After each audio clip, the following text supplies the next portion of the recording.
لوگوں کے اعمال بگڑتے ہیں تو اللہ تعالیٰ حالات کو بھی برباد کرتا ہے اور آخرت کو بھی برباد کرتا ہے۔ مال نے نہ کسی کو اللہ کی بارگاہ میں پہلے عزت دلائی، نہ آج عزت دلا سکتا ہے۔ دنیا کے اقتدار نے نہ پہلے کسی کو کامیاب کیا، نہ آج کسی کو کامیاب کر سکتا ہے۔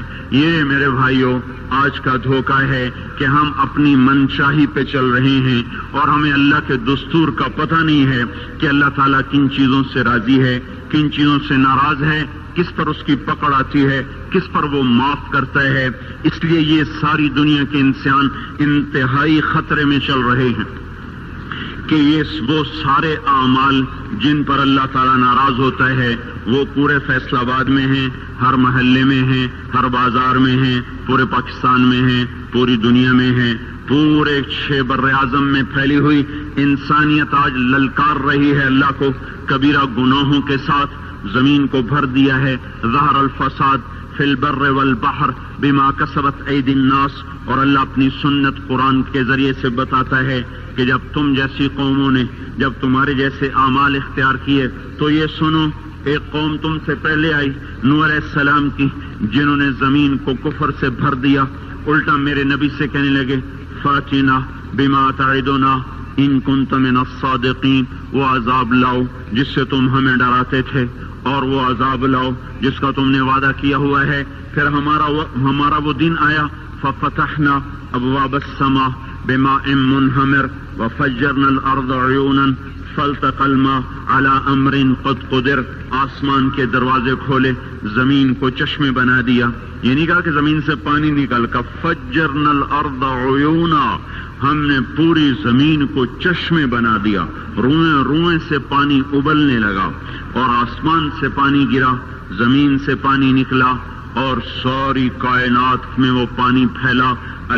ایک تفسیر میں نے پڑھا کہ اللہ تعالیٰ کہ اگر اللہ تعالیٰ اس دن کسی پہ رحم کرتا تو ایک عورت پہ رحم کرتا جو بچے کو لے کے بھاگ رہی تھی کہ کوئی جائے پناہ ملے اور میں بچ جاؤں، اور وہ بھاگتے بھاگتے ایک اونچے پہاڑ پہ چڑھی، جس سے اونچا پہاڑ کوئی نہیں تھا، پیچھے سے پانی آیا، اس نے پہاڑ کو جو ڈبویا، پھر اس کے پاؤں پر چڑھا، پھر اس کے سینے پر آیا، جس نے بچے کو اوپر کر لیا، پھر اس کی گردن تک آیا تو اس نے بچے کو یوں اپنے سر سے اوپر کر لیا کہ شاید بچہ بچ جائے، بار پانی کی موج نے نہ بچے چھوڑے نہ بڑے چھوڑے، سب کو برابر کر دیا، یہاں تک کہ ان کے اپنے بیٹے کو اللہ تعالیٰ نے سامنے وحال بینہم الموج فکان من المغرقین، سامنے ہلاک کیا۔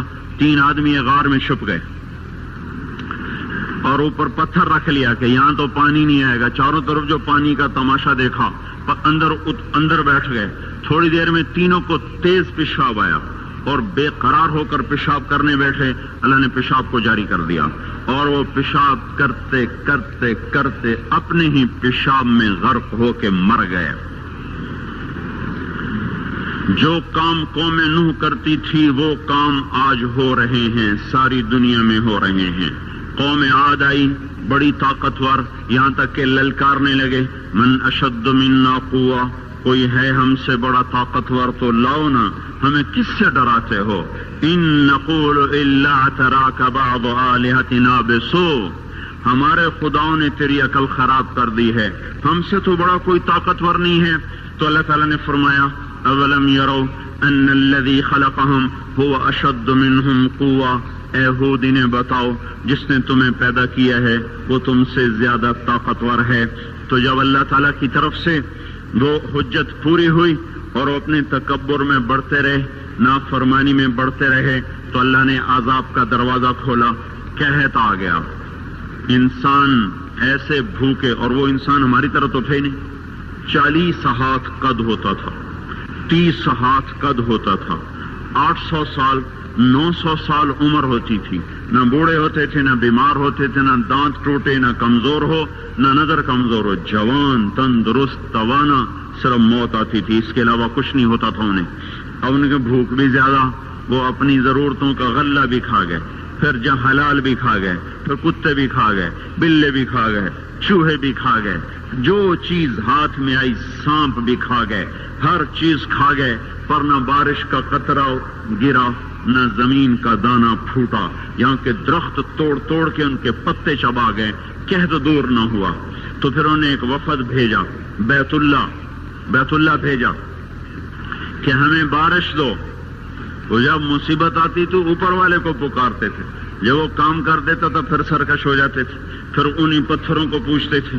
تو اللہ تعالیٰ نے 3 بادل سامنے کیے، آواز آئی ان میں سے ایک کا انتخاب کرو، ایک سفید، ایک سرخ، ایک کالا۔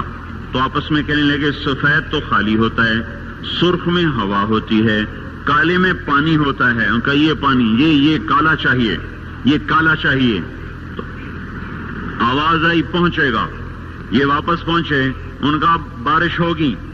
تو پھر جب ساری قوم اکٹھی ہوئی تو اللہ نے وہ بادل بھیجا، فلما رأوه عارضا مستقبل اودیتہم، وہ بادل آیا کالا، کہنے لگے ھذا عارض ممطرنا، وہ دیکھو آئی بارش۔